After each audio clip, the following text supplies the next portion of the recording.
बड़ी खबर ये, टिकरी बॉर्डर पर युवती से दुष्कर्म के मामले में पुलिस ने 3 आरोपियों पर इनाम घोषित किया है। अनिल मलिक, अनूप चनौत, अंकुर सांगवान के नाम वारंट जारी हुआ है। गिरफ्तारी के लिए दिल्ली और हरियाणा में छापेमारी की जा रही है। अब तक की पूछताछ में आरोप सही पाए गए हैं, ये पुलिस की तरफ से कहा गया। किसान नेताओं समेत 22 लोगों से पूछताछ की है। युवती का मोबाइल डेटा भी खंगाल रही है पुलिस और 2 महिलाओं समेत 6 लोगों पर मामला दर्ज है। आरोपी महिलाओं की तफ्तीश में जो बातें निकल के सामने आई है और जो बाकी लोगों को हिरासत में लेकर पूछताछ हुई है, उसके मुताबिक काफी अहम मोड़ पर यह अब तक मामला पहुंच गया है। टिकरी बॉर्डर पर युवती से दुष्कर्म का मामला है। पुलिस ने 3 आरोपियों पर इनाम घोषित किया है। अनिल मलिक, अनूप चनौत, अंकुर सांगवान के नाम वारंट जारी हुआ है। गिरफ्तारी के लिए दिल्ली हरियाणा में छापेमारी जारी है। गिरफ्तारी के लिए इनकी बार बार इनकी रिश्तेदारियों में भी और इनके जहाँ जहाँ इनके ठिकाने थे परमानेंट एड्रेस हैं और जहाँ इनके दिल्ली में भी, नारायणा में, दिल्ली में और कई जगह रेड कराई गई है और जो 3 आदमियों के भी वारंट जारी कराए गए हैं, जिसमें अनूप का, अनिल मलिक का और अंकुर सांगवान ने अपनी बेल एप्लीकेशन लगाई थी जो कोर्ट ने रिजेक्ट कर दी। हमने रिजेक्ट करवा दी, कोर्ट रिजेक्ट कर दी। इस मामले में अब तक कितने लोगों से पूछताछ हो चुकी है? इसमें 22 लोगों से पूछताछ हो चुकी है। कोई इनाम भी घोषित किया सर? इनाम घोषित किया गया 3 लोगों को।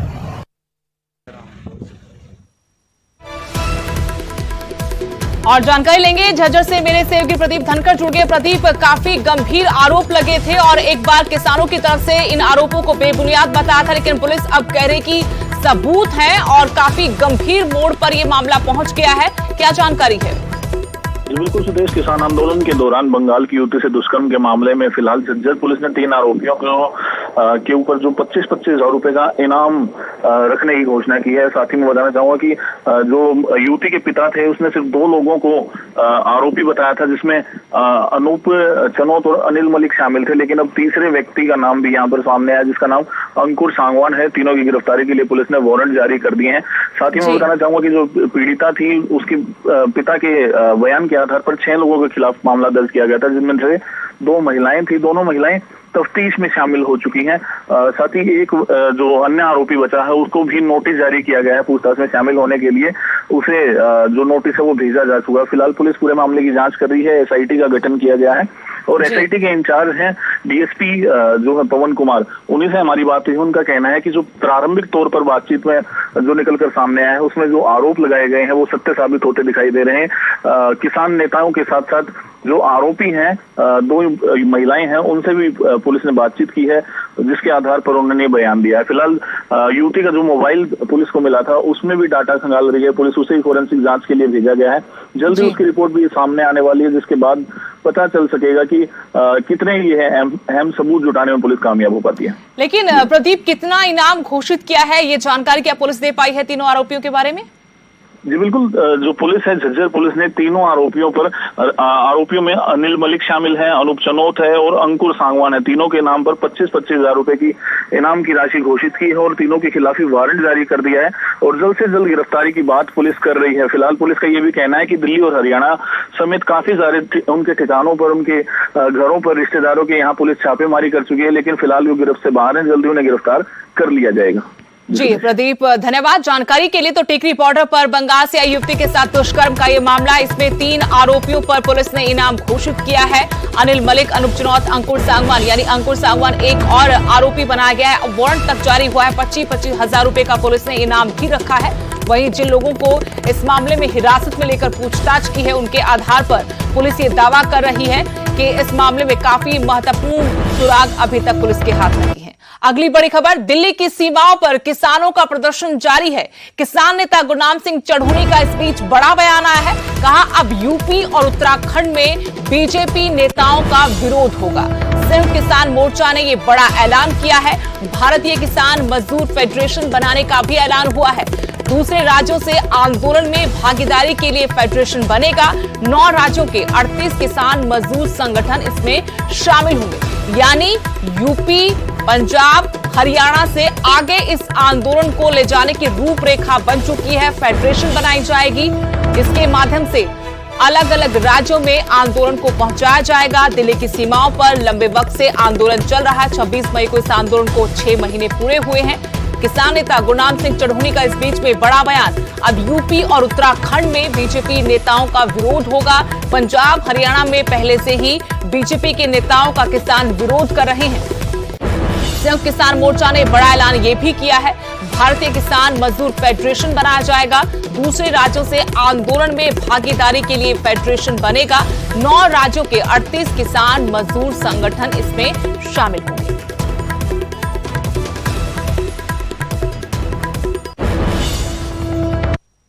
संगठन मान के मत चलिए, एक फेडरेशन बनाई है। जैसे पहले किसान महासंघ बना हुआ है, जैसे पहले ऑल इंडिया किसान कोऑर्डिनेशन कमेटी बनी हुई है, तो ये भारतीय किसान मजदूर फेडरेशन बनाई है, जिसमें जो है वो सभी संगठनों को जोड़ के एक समूह बनाया है। जो संगठन अभी तक संयुक्त मोर्चा से नहीं जुड़ पाए हैं, कहीं दूर दराज के इलाकों से या जुड़े हुए हैं, उनका कोई ज़्यादा उनको चर्चा में नहीं आए हैं और उनको इज्जत मान मिले, उनको सम्मान मिले, ये एक ऐसा फेडरेशन बनाया गया। और ये आंदोलन जो है ये संयुक्त मोर्चा के झंडे के नीचे ही लड़ा जाएगा, वो कोई अलग से नहीं लड़ेंगे।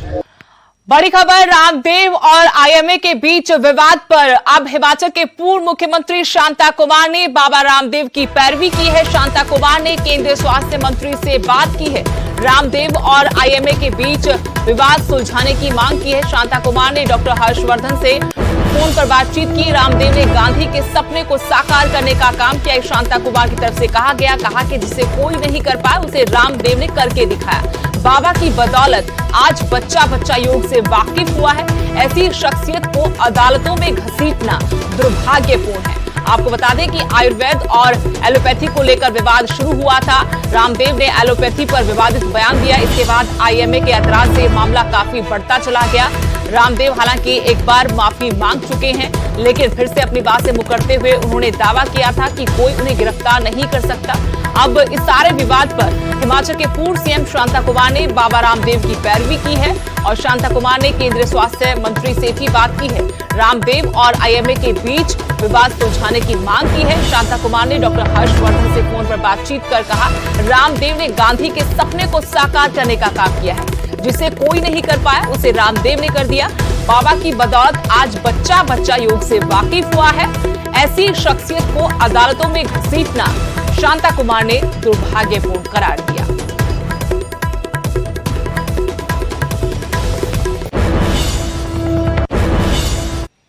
उधर हरियाणा के स्वास्थ्य मंत्री अनिल विज ने भी रामदेव और एलोपैथी पर बयान दिया है। कहा, इनका लड़ना गलत है, दोनों की अपनी अपनी जगह है, दोनों मिलजुल कर काम करें। आपको बता दें कि लगातार बाबा रामदेव और आईएमए के बीच में विवाद गहराता जा रहा है।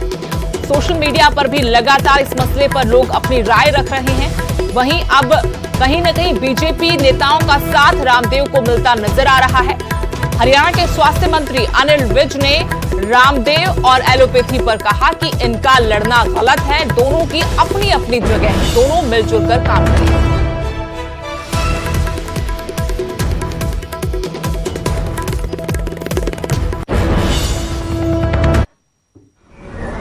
और ये थमना चाहिए। सभी पैथियां अपनी अपनी जगह ठीक है, टाइम टेस्टेड है। अब एक दूसरे को गलत कहने की बजाय एक दूसरे की सहयोगी पैथियां बननी चाहिए। एलोपैथी ने भी बहुत काम किया है, आयुर्वेद भी बहुत काम करता है। अगली बड़ी खबर, हरियाणा के स्कूलों में गर्मी की छुट्टियां बढ़ा दी गई हैं। सभी स्कूल में 15 जून तक के लिए छुट्टियां बढ़ा दी हैं। कोरोना संक्रमण को देखते हुए यह फैसला हुआ है, लेकिन शिक्षक और स्कूल स्टाफ के लिए स्कूल खुल जाएंगे। 1 जून से 50% शिक्षक और बाकी स्टाफ को स्कूल आना होगा। शिक्षा विभाग की तरफ से ये आदेश जारी किए गए हैं। कोरोना संक्रमण के चलते स्कूल बंद है और छुट्टियां गर्मियों की पहले ही इस बार कर दी गई थी, लेकिन अब बड़ा फैसला, गर्मी की छुट्टियों पर किसी भी स्कूलों में 15 जून तक के लिए छुट्टियां बढ़ा दी गई हैं। कोरोना संक्रमण को देखते हुए यह फैसला लिया गया है, लेकिन शिक्षक और स्कूल स्टाफ के लिए अब स्कूल खुलने वाले हैं। 1 जून से 50% शिक्षक और बाकी का स्टाफ स्कूल में आएगा। शिक्षा विभाग ने इस बारे में आदेश जारी कर दिए।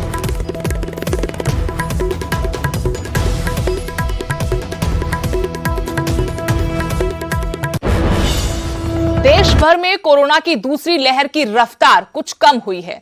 44 दिन में पहली बार सबसे कम नए मामले सामने आए और रिकवरी रेट भी 90% से ऊपर चला गया। लेकिन रोजाना मौतों का आंकड़ा अब भी सबसे बड़ी चिंता है।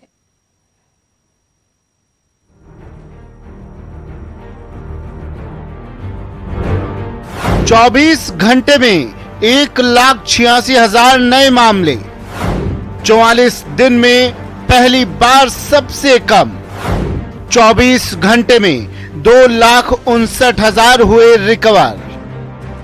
ये नतीजा देश भर के 19 राज्यों में लॉकडाउन और 13 राज्यों में आंशिक लॉकडाउन की पाबंदियों और लोगों में कोरोना की दूसरी लहर को लेकर जागरूकता का है।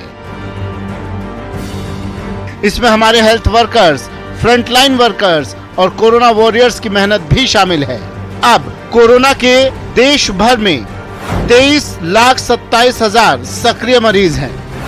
रिकवरी रेट भी 90% से ऊपर हो गया है। 28 राज्यों में नए मामलों से ज्यादा लोग रिकवर हुए। देश भर में कोरोना की दूसरी लहर की रफ्तार थोड़ी थमी है, लेकिन कोरोना से मौतें अब भी 3,000 के पार हैं।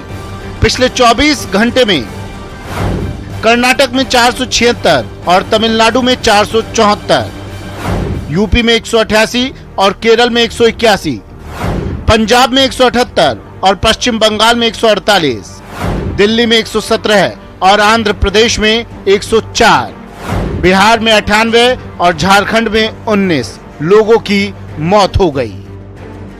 देश भर में कोरोना से अब तक 2,75,00,000 लोग संक्रमित हो चुके हैं। इसमें 2,48,00,000 लोगों ने कोरोना को मात दी है, जबकि कोरोना से 3,18,000 लोगों की जान जा चुकी है। देश भर में टीकाकरण अभियान के तहत कोरोना टीके की 20,57,00,000 डोज दी जा चुकी है। Bureau report, news 18 network.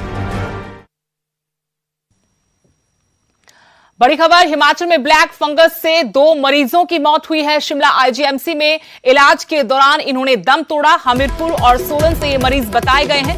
Hamirpur से कल ही एक मरीज शिमला रेफर हुआ था। सोलन के कसौली का मरीज 22 मई को भर्ती हुआ था, लेकिन दोनों की मौत हो गई है।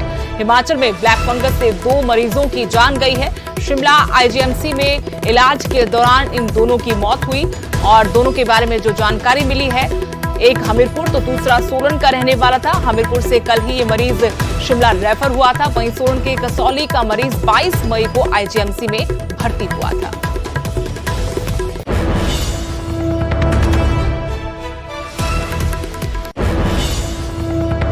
साइबर सिटी में दिनों दिन ब्लैक फंगस के केस बढ़ते जा रहे हैं। वहीं डॉक्टर्स के मुताबिक ब्लैक फंगस को लेकर मरीजों में दहशत का माहौल है। लोग छोटे से इन्फेक्शन को लेकर भी डॉक्टर्स का रुख करने लगे हैं। उनके पास भी हर रोज ऐसे मामले सामने आ रहे हैं, जिन्हें जांच के बाद एसजीटी मेडिकल कॉलेज में रेफर किया जा रहा है। डॉक्टर त्रिलोक आहूजा की माने तो ब्लैक फंगस इन्फेक्शन सिर्फ आंखों को नहीं बल्कि पूरे चेहरे को नुकसान पहुंचा रहा है। इससे डरने की नहीं बल्कि जागरूकता और सावधानी की ज्यादा जरूरत है। बता दें कि गुरुग्राम में ब्लैक फंगस के 176 केस दर्ज किए जा चुके हैं।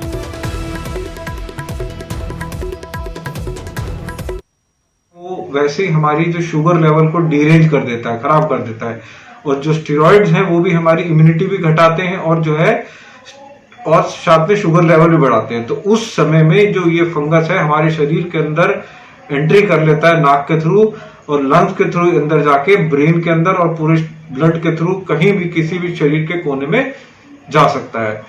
और जहां तक इसका इलाज है, इसकी जो इलाज है वो एम्फोटेरिसिन बी है और एम्फोटेरिसिन बी इस समय जो है मिलनी काफी प्रॉब्लम है और ये गवर्नमेंट ने पूरा कंप्लीट अपने हाथ में ले लिया है। ये प्राइवेटली कहीं भी नहीं मिल रही है और इसका एकमात्र इलाज ये एम्फोटेरिसिन बी है। तो अगले हफ्ते तक ऐसा माना जा रहा है कि एम्फोटेरिसिन बी की अवेलेबिलिटी जो है हमारे एटलीस्ट हरियाणा की बात अगर मैं करूं तो इजीली अवेलेबल हो जाएगी। कोरोना को कमजोर करने के लिए वैक्सीन बेहद जरूरी है, लेकिन अब हरियाणा समेत दूसरे राज्यों में वैक्सीन का संकट है। करनाल में वैक्सीन की कमी के चलते 18 से 44 साल के उम्र के लोगों के लिए रजिस्ट्रेशन नहीं हो रहा। अभी जिले में महज 10.5% युवाओं को ही वैक्सीन लगी है। करनाल में 6 लाख लोग ऐसे हैं जिनकी उम्र 18 से 44 के बीच में है, लेकिन अभी तक महज 63,328 लोगों को ही वैक्सीन लग पाई है। वहीं वैक्सीन की कमी पर बीजेपी का कहना है कि हर जगह पर्याप्त मात्रा में वैक्सीन उपलब्ध हो सके, इसके लिए कोशिशें की जा रही हैं।